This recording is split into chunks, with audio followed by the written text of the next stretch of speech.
and welcome once again to the Cine-Files, where each week we enter the world of a classic film and explore its ideas, the filmmaking, its history, and the influence it has on us today. My name is Steve Morris. I'm a filmmaker and teacher in Los Angeles, California. Hello, everyone. My name is John Roca. I'm a voiceover artist, actor, and host here in Los Angeles. And this week we're doing a movie that it's a great movie, but I almost have a love for this movie that might be beyond what its level. Beyond the Planet of the Apes? It might be beyond the Planet of the Apes. So, spoiler alert, we are doing the original Planet of the Apes, Charlton Heston, 1968. And this is, there are those movies where every time it's on TV, you have to tune in. Yeah. This is definitely one of them for me. Wow. Interesting. Okay.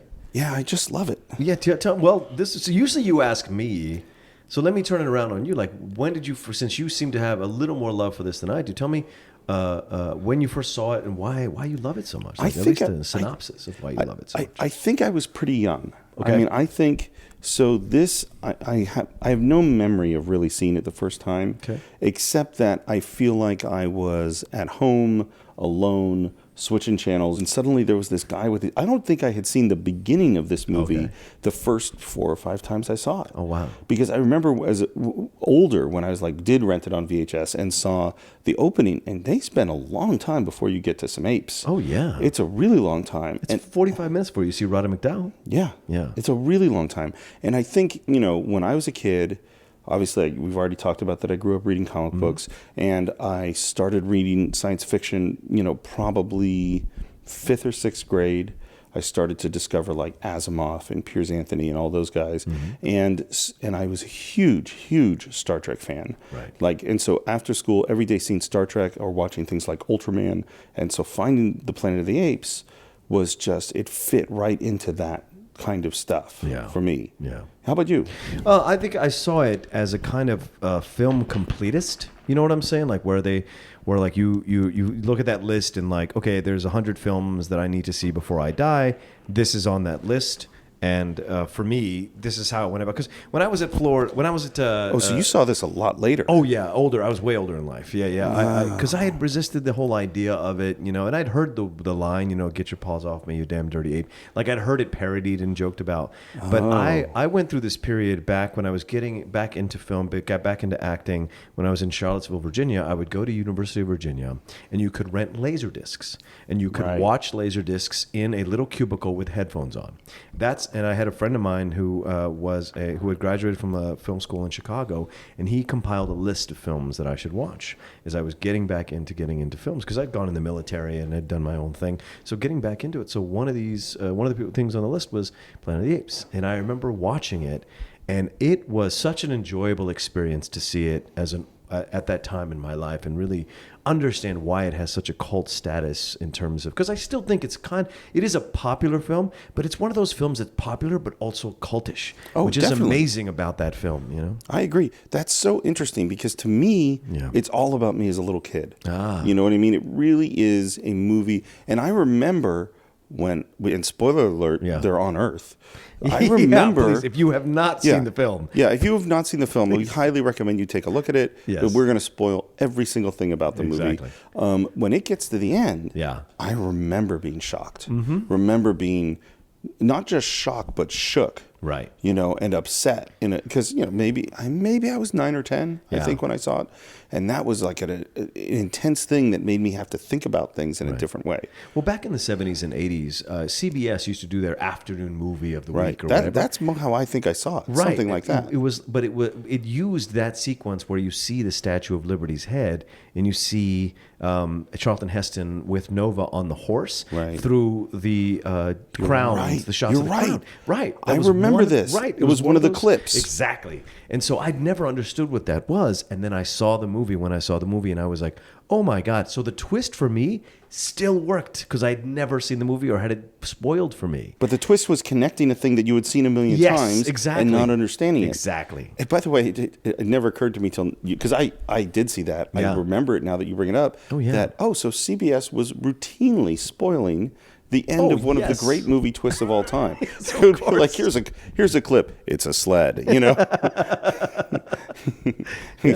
Yeah.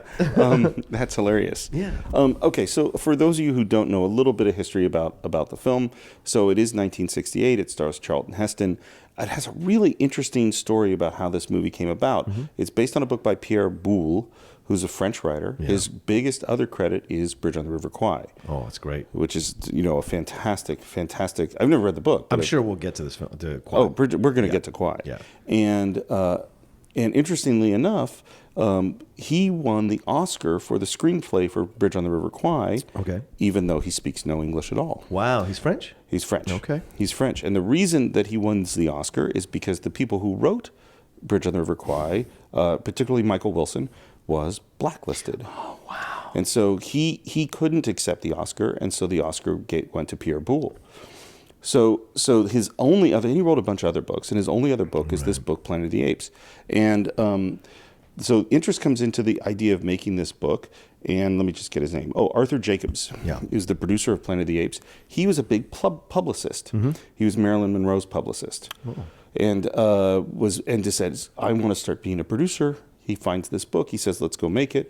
The first writer they hire is Rod Serling to write the screenplay. Yeah. Now, Rod Serling is the creator of The Twilight Zone, one of the great TV writers of all time. He also wrote a movie that I love that not too many people know, which is 7 Days in May, John Frankenheimer movie. Yes. Rod Serling's a fantastic writer. And a lot of the elements in Planet of the Apes, in particular, the twist at the end that we were just talking about, that's Rod Serling. Wow. That's not in the book, which makes sense. It's a perfect Twilight Zone-y sort of moment. It's true. It's very true. And in the book, the world of the apes is a modern world. In fact, it's more technologically advanced than our world. And when they first start working on it, and that's the screenplay Serling's working on, they do a screen test. Because one of the big things is really a makeup test. Yeah. Because one of the big things they didn't know is this ape makeup going to work? We're going to have 200 people, all sorts of actors.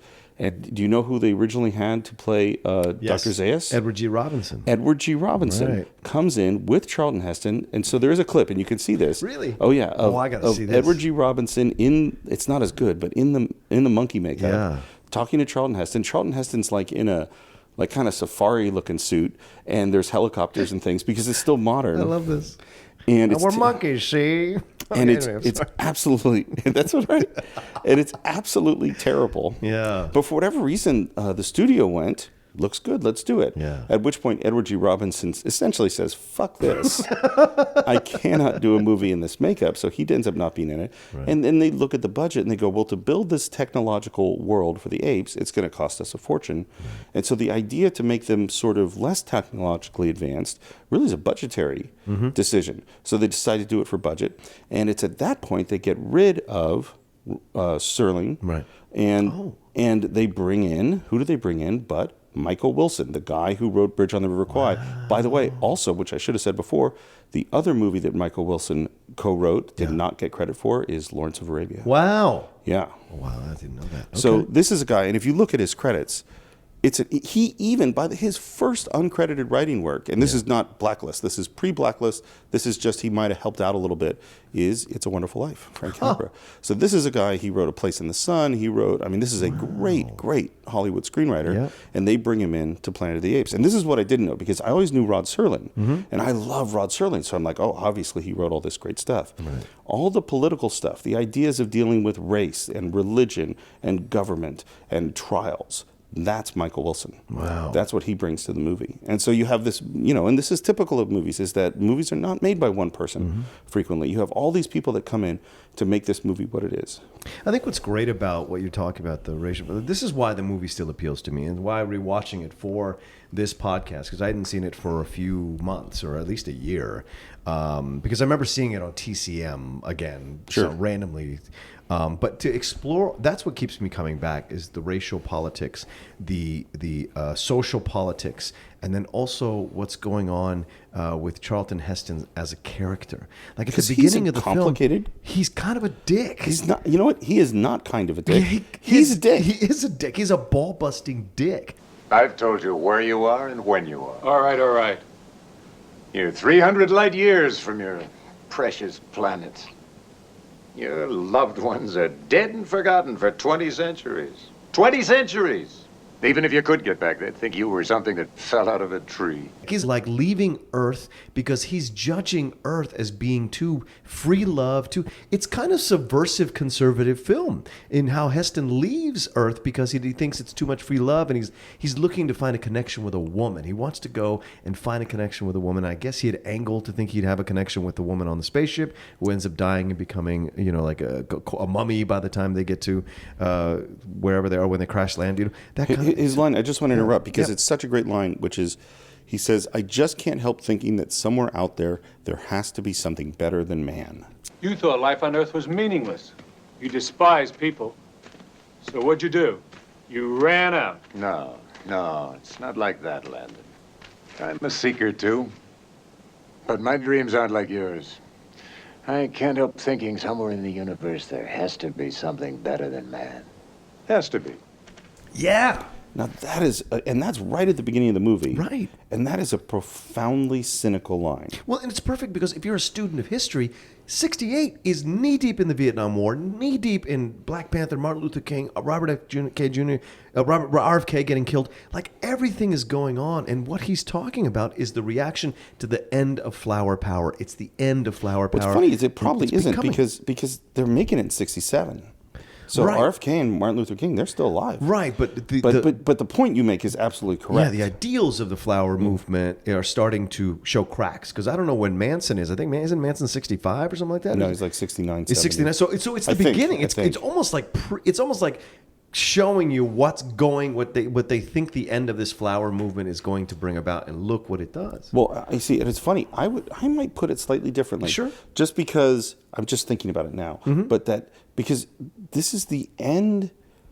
We've had the World War II generation, the greatest generation, or the so-called greatest generation, Right. the builders, the people who believe they accomplish anything, and right when you get to the late 60s, you get to that idea crumbling. Because it is the rise, it's where we're seeing all the flaws Right. and the cracks. And at the same time, by the way, which is important in terms of this movie, this is exactly when the studio system is crumbling. Yeah. So the studio system's falling apart right now, and doesn't know where to. The studio system that controlled every movie that came out, it's not working that well anymore. And this is right before we're going to get. The next year is Bonnie and Clyde and The Graduate and In the Heat of the Night and the beginning of the 70s, this new wave of filmmakers that's going to come along. And this is right at that moment between them. And having this character that has rejected old Earth. Yeah.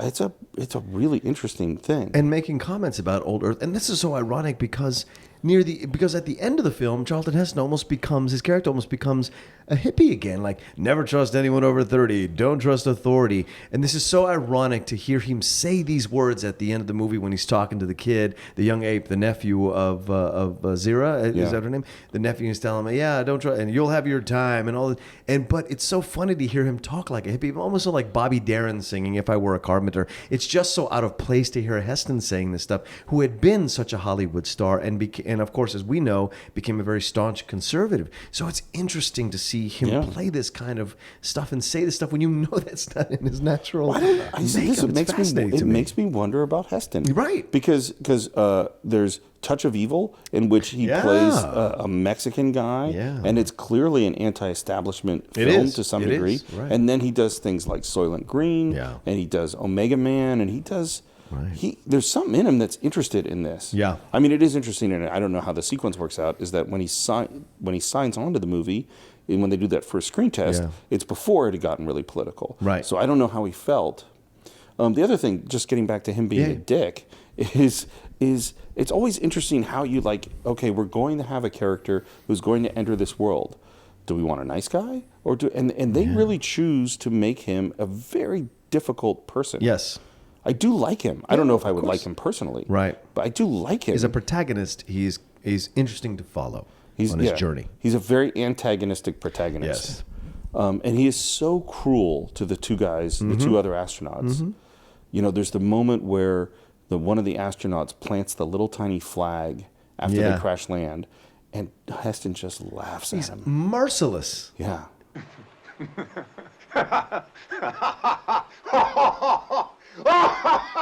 and says, and it's almost like he's a rookie on a sports team. He's just totally just laying into him about everything. And you're right, the laugh. It is so destructive of your soul. Like you're so nothing to him, you know? But so I think that's why the film is so good, because he does get his comeuppance in a lot of ways. Oh, yeah. And even in the end moment. And this was so great about the film, Stephen. I hope I'm not jumping too far around, but like the end of the film, I absolutely love. It just ends. And those films back then, they don't make them like that anymore. You don't get to end the film on a downbeat anymore that leaves the audience going, shit, what did we just watch? Even Schindler's List ended with a somewhat of a happy moment because of the rocks coming on top of the cemetery, but in the headstone. But like in reality, this film ends completely like, you're totally fucked. Here you are on Earth. They really killed it. They destroyed Earth, and now the apes are taking over. What are you going to do with this woman? You just left the ape society. Where the hell are you going to go? Well, and not only is he totally fucked, we are totally fucked, because that is our future. Yes. That's what the movie is saying. It's like, this is where you're going. There's nothing you can do about it. Yeah. Deal with it.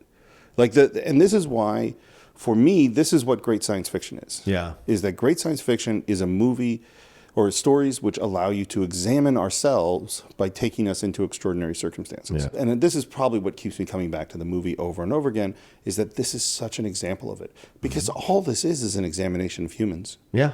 That's all it is. Absolutely. That's all we're doing. And they work so hard and do such a great job of making those apes recognizably doing human stuff, like taking pictures of themselves and the way they kiss, and the relationship between Cornelius and Zero, which is lovely and sweet, and the relationship to politics and prejudice.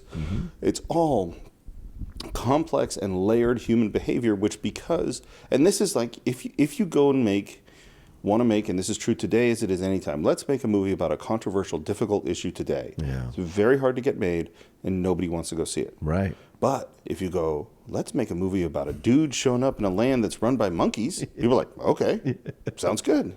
One of the cheats of the movie, and that's a great point, Stephen. One of the cheats of the movie is these monkeys apparently only have human strength. Because in real life, monkeys have 10 times the strength of men or 5 times the strength of men. They would have demolished Charlton Heston with one punch. It just would have been not even a contest, you know? And so it's fascinating. I think it's a great cheat of the movie that because it lets you see them as humans in the way they behave and the way they move and their strength. It so mirrors humans that you accept the points that it's making about humanity, and the comments they make about man are the same comments man makes about animals. You know, they're stupid, they can't be domesticated, they can't be taught. Like these kinds of things, or they put them in a zoo, right? There's like that whole museum where the mannequins. Yeah, it's so it's just, there's so much there that if you're really paying attention to what they're saying, you really can savor and enjoy, and in the craftiness and the cleverness of the script and of the portrayal, you know? Yeah, absolutely. And going back, I just want to back to the comment about monkeys being strong. Yeah. Honestly, they don't look like monkeys.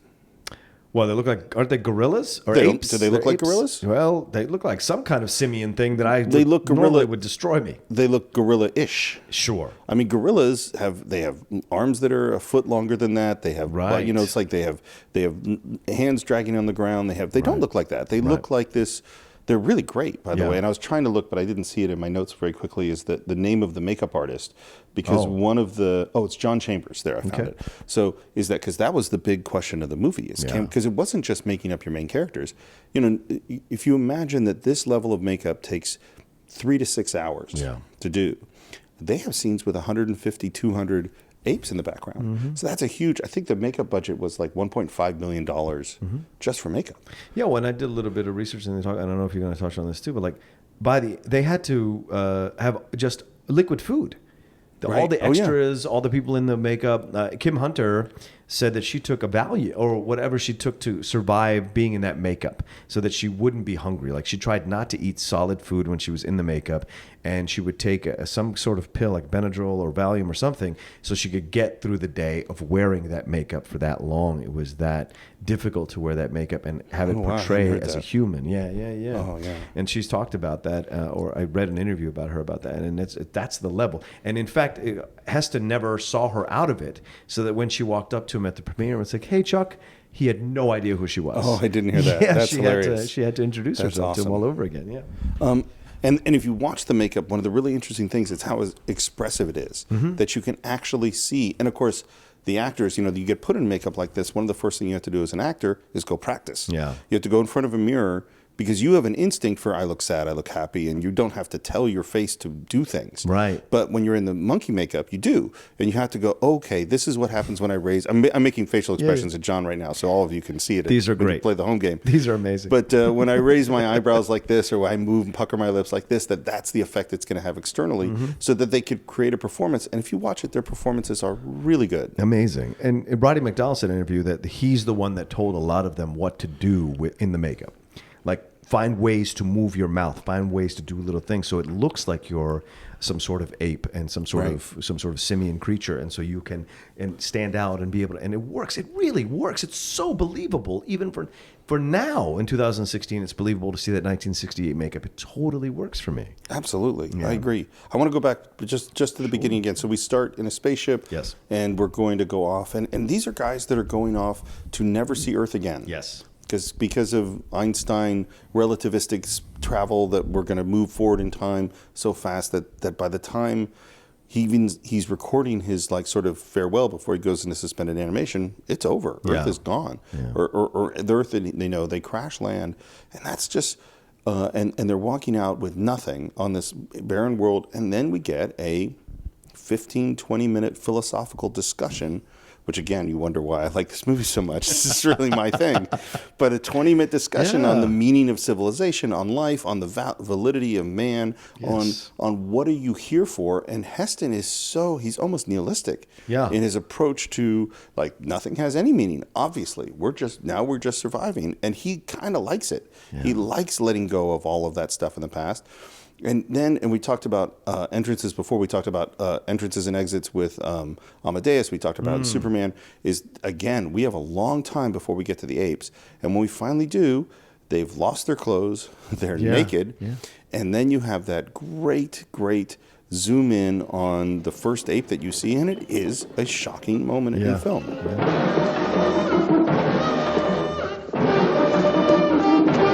Because it comes into frame on the horse, right? Yeah. It's just there it is. That's what we're dealing with.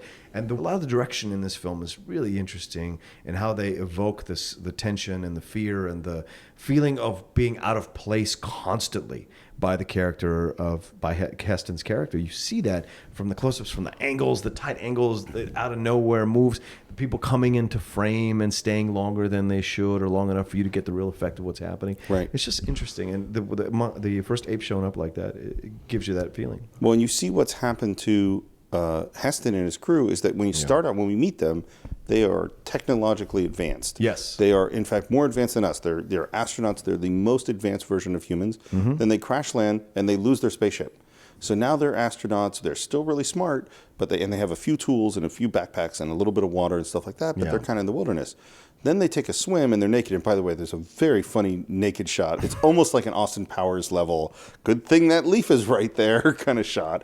But it is, and Heston, you get to see Heston's butt, which is sort of an interesting thing. A number of times in the movie. Surprisingly, and then it's perfectly fine ass for Ben-Hur. I suppose so. Yes. I don't want to judge it, but I do. But then you essentially literally strip them down to primitive man. Yeah. And you go, and when those, they're really like the beaters that one would have for a hunt. If you have the people, and back in old England or whatever, you would have a bunch of your servants go out and beat the ground to have the birds fly up so you could stand there and shoot them. Right. And that's essentially what happens. And you go, and you have this moment of, oh, they're helpless. Right. That all of their technological advancement, all of their intelligence, all of their scholarly learning, they have nothing. They are just like those primitive people they ran about. So we literally take them back to the primitive moment and then put them in a cage. Well, I think it works too, because what you were saying, the happy accident, which in all great movies have some form of happy accident, and I think this is the same thing. The budget was to make it technologically advanced was going to be too much. By making it primitive, you're able to connect to it in a primal way as the beginning of man, and then you still see them. You walk the line of seeing them as animals, but also as a dominant species. And I love that. I absolutely love that. So the fact that it's not like 100% what you call technologically advanced or whatever world, it helps me connect both with the apes and with man, because everyone's in the same boat. There's just a status order, and there's even a status order within the apes. You know, the baboons to the orangutans to the apes. Absolutely, it's so great to see that, just like it would be in our society, the social order of of elitists. You know? Totally. I want to hold that because I want to sure. say one more thing, but we definitely have to get back to that because it's a big issue within the film. But what's interesting, I think it's really smart, whether it was intentional or not, that it's essentially seems to be kind of like the Enlightenment period for us, which is that it's this moment. They have some rifles and guns. Right. They have some machines. There's clearly a real fascination with science, but the science is still very much under the thumb or connected to religion, which is if you look at the time between Galileo and Newton and Leipzig and Kepler and all those guys, that's really when that is. And so, obsessively exploring science, but then also this connection to religion. And I think that is not uncoincidentally. Yeah. That was several negatives in there. I'm not sure how I said that. I think we came out in a positive one there. Okay, good. But that is, exactly the declaration of, that Enlightenment leads to the founding of the United States. Yeah. And so to me, that's a really ripe, full era to explore when we go to these apes. As you say, there is a clear class structure, a clear race structure. And there's the great Heston line where they say all apes are created equal. And he says, seems like some apes are more equal than others. I mean, that is 1968 or 2016 America right there. Right. This is what's so fascinating about the film. I found as I was watching it again is these themes, and that's what's so great about movies, like the themes, and also the unfortunate state of mankind in our society. The themes don't go out of style. The themes don't go, like, they're not still in our society, still not something we struggle with, so not something we try to figure out, and try to highlight. And if you put this with Omega Man, and Heston went on this, Soylent Green, he went on this nice little run where he was questioning authority, questioning the government, questioning establishment politics, and seeing where he fit. So it's so fascinating to watch that. And then you watch Planet of the Apes and see these little comments that he's made throughout the movie. They're, of course, written, but still they're comments that are just so powerfully delivered in ways that are at times subtle and then at other times overt. Like the paws off me, you damn dirty ape. Take your stinking paws off me, you damn dirty ape! That is such a powerful moment of delineation. I am above you. Absolutely. How dare you touch me? In my mind, I am the dominant species. But that's man. Even trapped in a net, man will try to assert what they believe is their general order in the kingdom of the animals. Well, and you might go, this is a white man. Yes. Because here he's this guy, and that's why he's such a great character. Yeah. He's this guy who rejects man because he is superior. He feels superior to man. To man itself, yes. Yeah. Okay. And he feels superior to, and then he's placed in this position as even lower than a slave, essentially. And yet his essential arrogance remains. Yes. And since in a lot of ways you cannot talk about this movie without talking about race. Yeah. And you look at it, and this is sort of what I was saying before, is you go, okay, how can I make an audience experience the emotions of being the other? Yeah. Because this is what great art is for. Maybe it's not what all great art is for, but art's for entertainment and other things. Sure. But if we can transform people, then that's an amazing power to be able to do that. And you ask the question, okay, how can I make, a white guy from Minnesota feel like what it's to be a black guy in Memphis? Yeah. And the answer is mostly you can't. Yeah. It's pretty hard. Every once in a while we can make a movie that does that. But I can make the white guy from Minnesota feel like Charlton Heston in Planet of the Apes and put him in a cage and have people not believe that he's not human and have people believe that he is less than and have people make assumptions about his intelligence based on his appearance and have people one of the things of them talking about him being stinky. And it's like, well, everyone is stinky if they don't bathe. And yet and this is a thing you see throughout, American history and world history of denigrating someone who is of a different race or a different culture because they don't appear like you. Yeah. Well, it's like the reason they don't appear like you is because they're from a different culture. Exactly. Or maybe they're really poor and they can't get a fucking bath. It's like a homeless guy doesn't smell because there's something different inside of him. Yeah. He smells because he hasn't had a shower in a while. Yeah. You would smell too, you know? I want to jump in real quick, Steve, and talk about Dr. Zaius because... I can't hear it without hearing the Simpsons Planet of the Apes, the musical. The whole time. Dr. Zaius, Dr. Zaius. Help, the human's about to escape. Get your paws off me, you dirty ape! Ooh, help me, Dr. Zaius. Dr. Zaius, Dr. Zaius. Dr. Zaius, Dr. Zaius. Dr. Zaius, Dr. Zaius.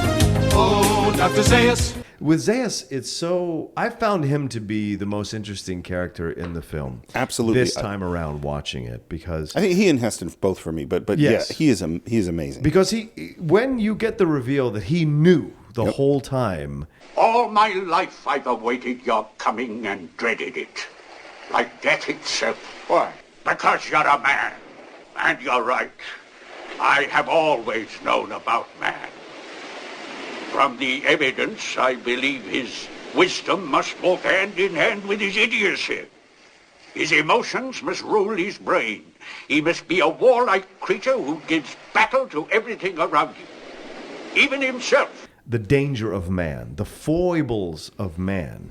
It makes you wonder how old he is, what his lineage is, to have this information passed down generation to generation, to understand what that man was. So when Heston is throwing him the doll and he sees the doll saying, like that only, I don't know if that's a real powerful moment for Zaius, because Zaius always knew this kind of suspicion that man was flawed and man was the reason that the apes had come into power in the way that they had, and why he called it they made it the forbidden zone, because they didn't want apes to go down there and get information that man was here first, because they were teaching that apes were here. I think that was so great to hear him talk.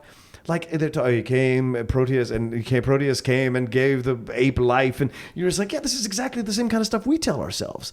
And it was so brilliant to have that, to have our own society and religion and structure, societal structure, reflected back at us in that movie through the ape structure. It's so great. Yeah, it's so great. And so first of all, the doll moment is fantastic. Yeah. And I don't know which writer, because we got 3 writers involved. Yeah. I'm assuming it can't be Pierre Boulle, because they had invented that kind of story element that it had been Earth. Right. That's a Rod Serling thing. Right. Whoever had that moment of the doll, and that the doll would speak, and why would an ape have a human doll that speaks? They gave themselves a big pat on the back that day. That's that moment when you're writing where you're like, oh, I'm good. You know, nailed it. Yeah, that it doesn't happen that often. Yeah. So first of all, the moment's great, and then Zaius, who sort of played this very strange game all along, says, "Yeah, I knew that," and it gives. It exposes the hypocrisy of the entire system. Right. We don't know whatever. I think he's an orangutan, and that they're the most. Yeah. They're the top sort of caste or race within the society. Yeah. We don't know if all of them know. And consequently, the lighter-skinned race, which is very interesting. Not as well. unsurprisingly, and that the darkest skinned, which is the guerrillas, who are the military and the workers, they're the lowest. Yeah. The movie is not subtle. It's levels within levels within levels, which is so great. But the fact that he knows means that everything he has been saying throughout the movie and the society he is maintaining, he is not maintaining because of truth, which he says that he is. He says, oh, I believe in studying and learning, and of course I care about your research. No, he doesn't. He cares about his research only to the degree which it serves the establishment. Yes. And in a way, it reminds me, maybe this is a highfalutin thing to compare it to, but the Grand Inquisitor in Brothers Karamazov. Oh. Which the story of the Grand Inquisitor is this story that in the Inquisition, Jesus comes back to life, and Jesus comes to see the Grand Inquisitor and say, what are you doing in my name? Stop doing this. And I'm summarizing one of the most beautiful pieces of moral literature and history in like 30 seconds. But the Grand Inquisitor's response is essentially, I'm going to have to kill you again. Because we've built this whole thing based on you, and you being here is fucking it up. Listen, I'm going to tell you this right now, and I don't want to get too deep into a political hole.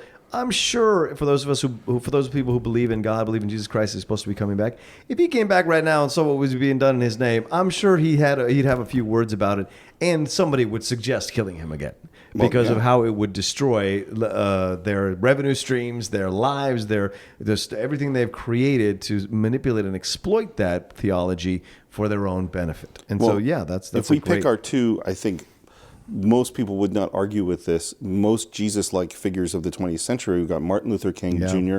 and Gandhi, they get killed.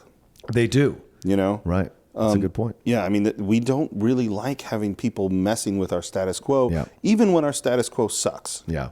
You know, and certainly we see that with things that are going on today, and definitely this movie. And that's why Dr. Zaius is a great character, Yep. is that he's this guy who he knows, and he is defending the status quo. He is the smartest person in the movie, the smartest character in the movie by far.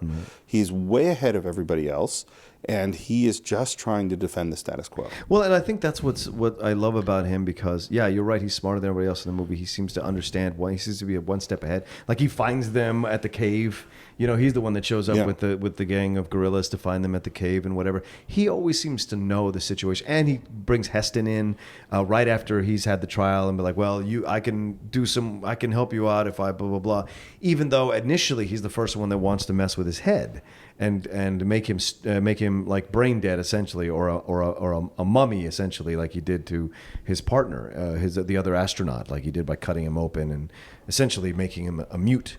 And he wants to do all these things, but once he can't, then he adjusts. He's constantly adjusting, just like what I think the film is trying to say about the government. The government is constantly adjusting to try to fit the status quo of what they think is the best way to stay in power. Yep. And even at the end, when he sees that situation, he is still trying to defend what he's done. And that's what's so cool about Dr. Zaius as a character, because it really is such a fantastic way to see our authority figures reflected back at us. Because we have a natural suspicion about our authority figures that they know better, they're just not telling us. Absolutely. Yeah. And you'll notice that Heston always talks to Dr. Zaius. If Dr. Zaius is in the room, he doesn't talk to Cornelius. No, he does not. He knows very quickly that this is the dude to talk to. Yeah. That Cornelius and Zira, as intelligent as they are, and they are intelligent, they don't know what the fuck's going on. Right. Zaius knows what's... And it's like... And we can give him the benefit of the doubt that he believes what he is doing is for some greater good. Right. But his methods are sociopathic. Yeah. You know, he doesn't actually... He would happily kill Cornelius and Zira if that meant that he could get what he wanted. Oh, yeah. And there's no question. And he likes them. Yeah. I think he likes them, but he course. would still kill them because Yes. that's what has to be done. Right. Well, there's that moment with Heston's character where he, like, Cornelius tries to get him to stop doing something, and Heston just cocks the gun and goes, I'm in. Yeah, I got it. Yeah, I'm in charge now. And there it is. Here. Like, Zira helped him escape. Cornelius was part of providing him a home, helping him get to where they're going. And then all of a sudden, I'm in charge now. And that's the thing that doesn't end. And that's the arrogance of man, which is why his comeuppance is still so perfect at the end. Because even though he is who he is, even though he's trapped, even though he's kind of lost everything and everybody he came with, he still thinks he's king of the walk, and he has to be taken down, you know. It's funny because he's an extremely pragmatic character. He's like, this is what I have to do to get to where I have to get to, and therefore that's what I do. And I don't care that you helped me out. Or he cares, but and honestly, I think he makes the right choice to be in charge. Yeah. If he didn't do that, he would have gotten killed and got brought back. He had to do that. And it's interesting too that he starts the movie going, I don't give a shit about man or Earth. And we end the movie with him on the ground screaming and weeping at the death of Earth that he claimed to not care about. Right. Yeah, it's a complicated movie. Let's talk a little bit about the trial sequence. Yes, please. So I like trials. Yes, you do. I do. You don't like to be in them or the subject of them, but you like. I like trial movies because I like people to make. I like when people get to make speeches. Yes. I like the discussion of ideas, and this is we get. First of all, it's a religious trial where religious doctrine becomes an important thing within the trial, and it's a trial certainly about race and the ideas of human rights. Yeah, and it also is a trial where we watch someone be humiliated. And Heston is not a guy you think of as being easily humiliated. And him getting his clothes stripped off and standing naked, that might be the most vulnerable Heston actor, with maybe Ben-Hur being the other place, where I see Heston being a truly vulnerable person. Tell the court, Bright Eyes, what is the second article of faith? I know nothing of your culture. I admit that. Of course he doesn't know our culture because he cannot think. Why are all apes created equal? Some apes, it seems, are more equal than others. Ridiculous. Yeah. It's a great sequence. It really is, and you start to feel sympathy for him in that sequence, in that situation. because of how he's being treated and how it reflects back in a very subversive way of how they felt some of the criminals and some of the anti-establishment people were getting treated in their protests, like they're being treated in a certain way. You know, you have these trials that, in essence, monkey trials is what the term we've used, which is basically what they did. It was a monkey trial, basically, because they had already made up their minds. They tried to railroad the prosecutor or the defense to only say certain things at the risk of losing their status in the ape society.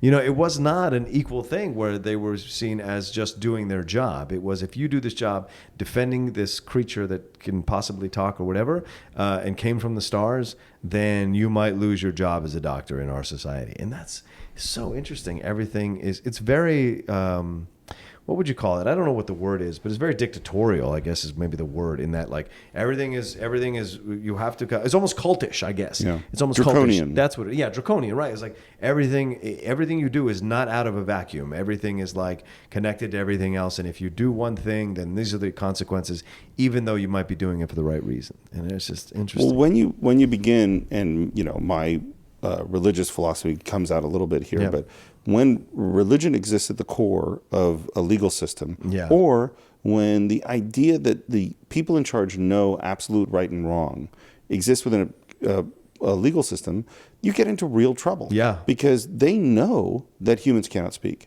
They know that humans are inferior. They know that they are not sentient life forms, and therefore they cannot accept it even when it's in front of them. Yeah. You know, and you look throughout American history, and this has been used in legal arguments, not today, but in some ways what we see going on reflects this, is that people of African descent are inferior. Yeah. You know, and for years that was part of the legal code in the United States. Yeah. And so because that was part of the legal code, and we I believe, still feel echoes of that today, that those things come out. Yeah. And again, it's this idea of creating the way to bring the audience into the role of the other and let them experience a thing, changes the way they look at their own lives. And I think that trial sequence does. Absolutely. Yeah. And I love this James Whitmore as the judge. Yeah. Who you would, that voice, I immediately knew that voice. And I guess I'd never researched who the judge was. And then when I looked it up on IMDb, there it is, James Whitmore. And I was like, I knew that voice. Brooks from Shawshank Redemption. Right, So of course. great. Of course, from numerous other things. By the way, one thing I hate in the trial sequence is I really don't like that they did the hear no evil, see no evil, see no evil. I think that takes me out of the movie. It was apparently an impromptu thing I heard that stayed in the movie. Yeah. Although it was kind of fun to see that. I mean, it's funny. In some weird way, definitely it was kind of fun. Yeah. This is me maybe being too serious, but I was like, you know, like to me it's a cheap gag. Yeah. And I didn't, because it kind of makes me, it takes me out a little bit. I want to talk about something we haven't talked about yet, which is Jerry Goldsmith's score. Oh, man. So good. Please do. Yeah, it is so groundbreaking. It is so dissonant and strange. He pulls in so many different kinds of instruments. He's making sound. I mean, I think he's really predicting in a way where film composing, film scoring, and music in general goes in the 21st century. Yeah. You know, 30 years later. Because once you get to sampling, then people are bringing in all sorts of sounds and making music out of them. Right. But at the time, he had to bring everything into that studio. And if he's scraping a garbage can on a violin or something, which is some of the things that he did, then that's how he did it. You know, and the sound, it's an extremely dissonant and noticeable and painful and stressful soundtrack. Yeah. Yeah, it's great. The music, the notes, the beats, the rhythms, it all hits you at the right time to put you right into that movie and have you feeling the constant sense of dread or constant sense of not knowing what's going on. Just constantly feeling like you're upside down. Like the whole film, the first time you see it, you feel like you're upside down the whole time. And the music really accentuates that, you know? Well, and there is definitely a otherworldly quality. Yes. You are not in a normal place. Yeah. It's also the way that it's filmed. It's Schachter, and I just drew a blank on it. Franklin, right? Frank Schachter, yeah. Who the other big movie he directed is Patton. Yeah. Which is a fantastic movie. It's interesting to me that he pretty much directs his two best movies in a very short space of time. And he does some other movies, I think Sandpiper and some other movies that are good movies, but nothing at this level. Yeah. One of the things I wanted to say about him, so when I went to film school, which is the mid-90s, we were told that people who use the zoom lens are losers. that to zoom in, that classy filmmakers dolly in, you can handheld in, you do a Steadicam, use a glider, use a crane, but don't use that zoom. And there's this era from maybe 1967 until 1973. You see it a lot in like Robert Altman. Yeah. Mike Nichols used it, where people are just zooming in and using that zoom. I love the zoom. Yeah. I do. And you see it more today. Like in the mid-90s, it was definitely like, that's not cool. Yeah. And to me, it just gives you this totally different sense from doing an actual camera move. And the way he uses the camera, the disorienting nature of the crash, the way that camera is moving around, it is really interesting. Yeah, even from below, those classic shots when they're running over you from below when he's being chased through the town square and all that. There's in the Foley as well. You know, you get caught up in that, and it really just gets you into the mood. Just the way that it's being shot and the certain close-ups, how they use it, it gets you to understand like what's happening within the psyche of whatever character you're looking at in close-up. Yeah, it's disorienting and beautiful and chaotic and kinetic. It's a really exciting way that they're using the camera. And the cameraman, I think he's the guy who shot things like Cleopatra. Wow. Yeah, like also this is like a big old school. And he was in his 80s, I think. I'm not looking at my notes right now, but I think that he was an older dude who was a really, really good guy who got called upon to do all of this. Yeah. Oh, and what I do know is that when they did the final shot and they wanted the shot through the crown of the Statue of Liberty down to them on the beach, they had the camera up on a crane on a cliff. It's shot in Malibu, I think. Wow. And it was really high up. And the cameraman, the DP goes, nope. I'm not getting up there. I'm 80 years old. I'm not doing that. And then the camera operator went, nope. And so Schachter and one of his assistants, they climbed up and shot that. Wow. Because it was so precarious and up so high that no one else wanted to do it. Can we talk about this relationship he has? Like, it's when you talk about the women in the movie, and it's really interesting because Zira is obviously a very she's an intelligent scientist, but she's also very demure in that way. She's not like she doesn't forcefully trying to protest. She protests in a way that's respectful, right? She's stronger than Cornelius. Yes, in that way, yes, but only in the way that she expresses her feelings, but she doesn't try to purposely attack or challenge Zaius. Right. She tries to say, well, look at this, or what about this? And it's more of an inclusive, interactive way of portraying her of conveying her protest, right? But with the woman dies at the beginning, the woman astronaut dies at the beginning, and then Nova can't speak. Yeah. Talk to me about what you felt about seeing this now in retrospect, like just the way he talks about free love and all this kind of like, I'm trying to find something real, and there's all these people sleeping around, like all this. It just seems like a really interesting thing that's happening here with his character. Did any of that strike you as watching it now when you're watching it? Didn't. It really, I gotta say, it really didn't. And usually, so clearly, it's funny, like my sexism or just having my feeling. Sometimes you establish your feelings about a movie because you watched it so many times. Yeah. But now that you're saying it, no, it makes perfect sense. I mean, certainly, Heston is who is a very masculine actor anyway. Yes. He's at the top of his masculineness. Yes. Doing this movie. Yeah, absolutely agree. Yeah, and so, but I didn't, and it's funny, like the Zira Cornelius relationship is, it seems like Cornelius cares about the truth in his science. Yes. But really, he just wants to get along. He just wants to live. Yeah. Yeah. And if someone will let him live and he can do his fun scientific projects and have Zira, he'll be very happy. Yeah, if he didn't have Zira, he wouldn't say a word. No, oh God, no. Right. And she cares about the truth. She doesn't care necessarily about protesting anything. Right. She just like, well, this is the truth. Yeah. And then with Nova. Yeah. I mean, she is definitely. By the way, the producer on this is Richard Zanuck, and who took over Fox from his father, Daryl Zanuck, and became the producer of Jaws. Yeah. And this is his girlfriend. Well, yeah, while he's still married. Yeah. Yeah. Yeah. So it's interesting how she gets cast. And she clearly, you're absolutely right. She's literally a beautiful woman who can't speak. And naturally, of course, she will go with this man. Yeah. Well, speaking of, you talked about the being in the cage. What did you think of that moment? This is so interesting to me that struck out with when she starts to erase his words that he is carved out in the dirt. Why? Can they speak? They just choose not to. I think it's something like that. Because they never address it again, man. And then Zaius obviously comes after her and kind of messes up whatever else he was writing as well, kind of erases it. But she tried to erase the words he'd written. Why? It certainly shows intelligence. Yes. That's what to me, it's a moment of going, please don't do this. They will fuck you up. Right. You understand that, and maybe that's it, because if you show intelligence, they immediately lobotomize you. Right. Right? Yeah. That's probably what that was, but it's never addressed again. It's just kind of like shown to you, and then you can do with it what you wish. It's a really good point, though. I think it's really, because what it shows is it's not just that the conception of Taylor is wrong, which obviously it's wrong, but the ape's conception of all humans is wrong. Yes. Is that humans are more intelligent. So let me ask you this, another question.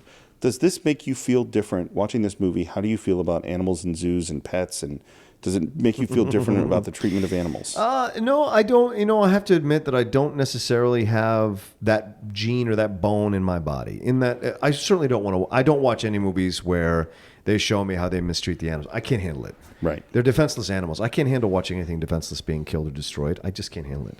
But then again, I'm a meat eater. I love meat, and you're never going to talk me out of it. Never. And I believe I would never try to. Well, I know there are some people who think you can change. Everybody can. No. I think there are some, and I subscribe to this theory that there are some blood types that I've read before. There are some blood types that just need meat. And I know me. I need meat. I need protein. I need eggs. I need meat to function. It does not work if I don't eat meat. I become the worst person in the world. And I need the protein to stay alive, to fund my body's energy. And so I think, for me, zoos, what have you, I mean, I'm slowly coming to the place where I don't go to them. So I don't have an inclination to want to have, if they all went away tomorrow, I would not care. Honestly, I would not care, because it never has been affecting, it never has been a thing I needed to know about or not know about in my life. I have complicated feelings, and the movie does. I'm a meat eater too. Yeah. I love a burger. They're delicious. Of course. But the movie does make me think those things. Oh, wow. Because it goes to the sort of scale of intelligence and sensitivity to pain and emotion. And having had lots of dogs in my life and interacting with a fair amount of animals, I know that animals have emotions. Yeah. I've seen them. I know that animals feel pain and have some degree of intelligence. Yeah. And we, as a society, make a determination about, well, this is cool and this is not cool. Right. At this point, so for instance, if humans saw a monkey in a very, very tiny cage where they couldn't turn around, they would go, well, that's terrible. You can't do that. Yeah. But a chicken in the same cage or a pig, we go, dinner. And That's a good point. And we're not good at kind of determining, well, why are we saying this is okay and this is not okay? Yeah. If you go and say someone killed a shark, I've worked on shark films. Yes. 100 million sharks killed a year, mostly bycatch, which means they were killed and not used. It was accidental. Right. Or they're killed for fins and tails, which is used for shark fin soup and stuff. Right. And they throw the rest of the body back in the water, still alive, where it drowns. It's terrible. Yeah. But that's what we do. If you kill a dolphin, what the fuck are you doing? Yeah. And how dare you? You kill a dog. Yeah. Same You thing. kill a dog. I mean, Michael Vick will never get out of that. Kill a rat. We don't really care. We don't really care. And so we make these decisions, but we don't have a standard by which we make these decisions. I mean, I don't want to make this a podcast about animal rights. No. But it does certainly. Planet of the Apes. Yeah. If they are saying if apes are to humans as humans are to apes in the two different societies, then they're saying you have to look at how you're treating animals. I mean, Right. That's a thing that the movie is forcing you to consider. Well, and we haven't even touched on this whole idea of the idea of evolution. That's why Planet of the Apes works so well, because they are so close to us as creatures, as in the animal kingdom. There's so much about them that's very similar to us. And of course, there are many scientists who subscribe to the theory that we evolved from apes. Basically all of them. Yeah, basically all. Sorry, that's fair. And I've accepted that. I don't take it as an offense. There are some people who take it as an offense. I'm here now. I'm not way back then. You know what I'm saying? I'm here now. So I'm happy being who I am here.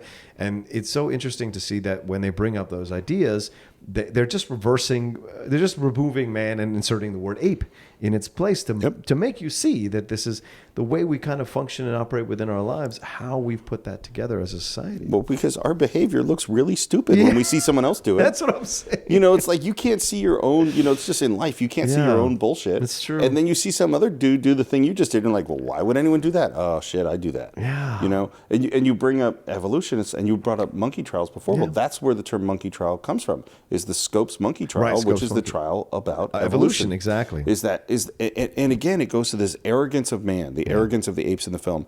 I have conceived my reality and who I am in this way, and therefore anything which contradicts that perception of who I am must be rejected. Yeah. I cannot face it. It must be thrown away.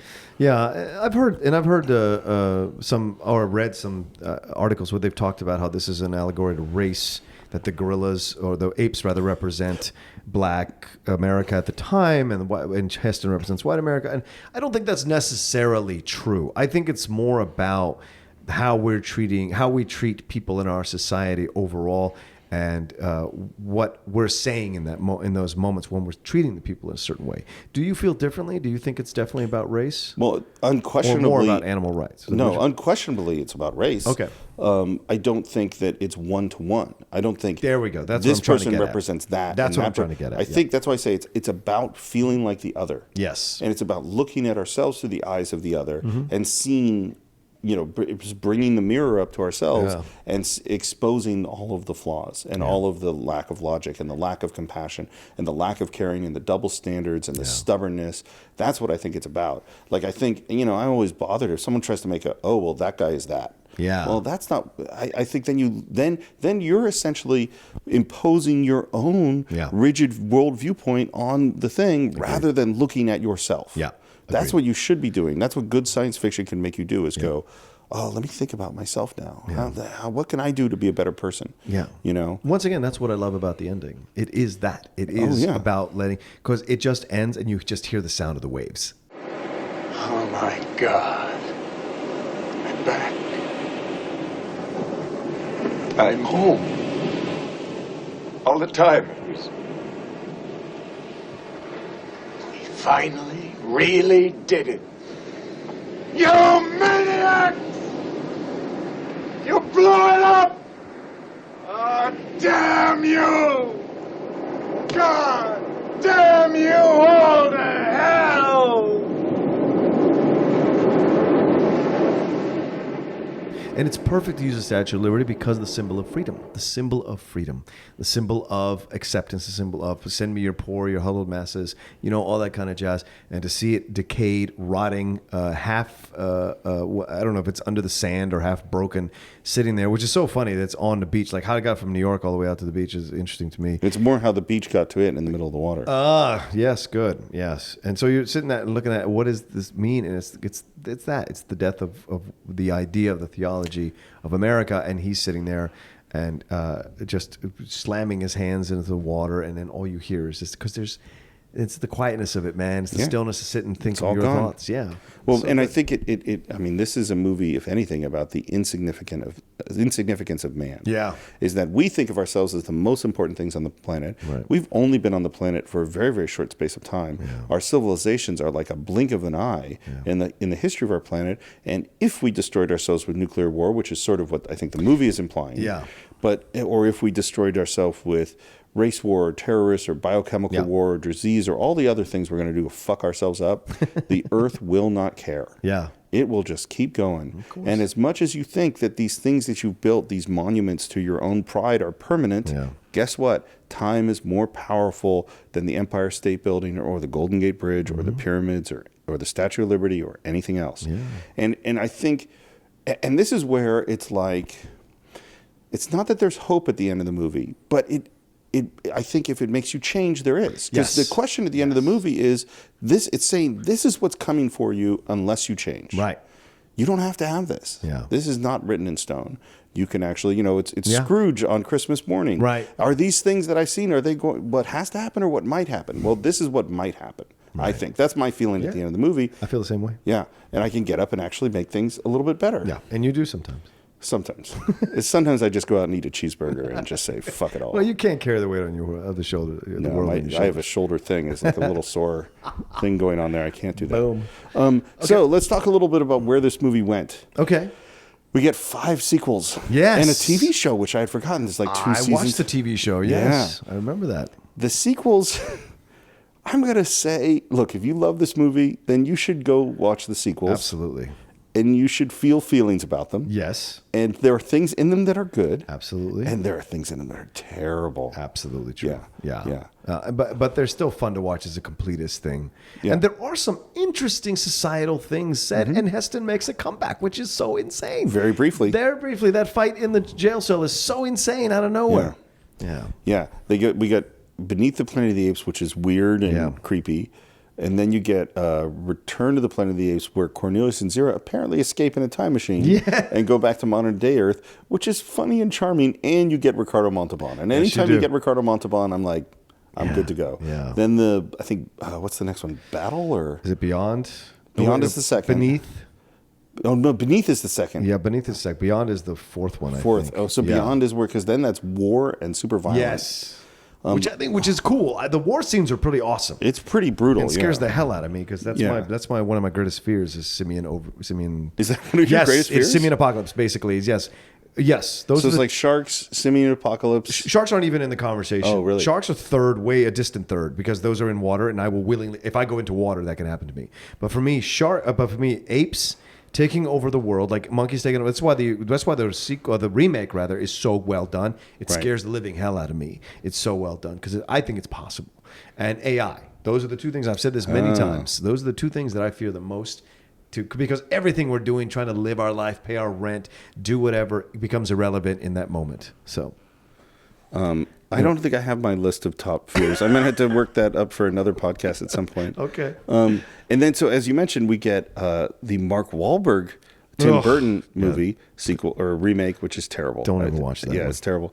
And then pretty good recent remakes. Fascinating, both of them. Really Very good. different movies. Yes. But in a way, they flip it and explore things in a slightly different way that works, I think. Mm-hmm. And Caesar's not introduced until the fourth film of the Planet of the Apes movies. Right. So yeah. Yeah. No. Yeah. And I think, and to me, this is where good sci-fi wants to be for me. Is like, let's go take a look at ourselves and let's spin the world around in some interesting way and allow us to speak some truth. Or ask some hard questions. Absolutely. And I think we can keep doing that. And so, are there going to be more of the Planet of the Apes series? Yeah, I'm pretty sure that both of them have made money. Yeah. And Caesar's definitely a fantastic character with Andy Serkis doing the motion capture on him. So yeah. So John, final thoughts. Absolutely.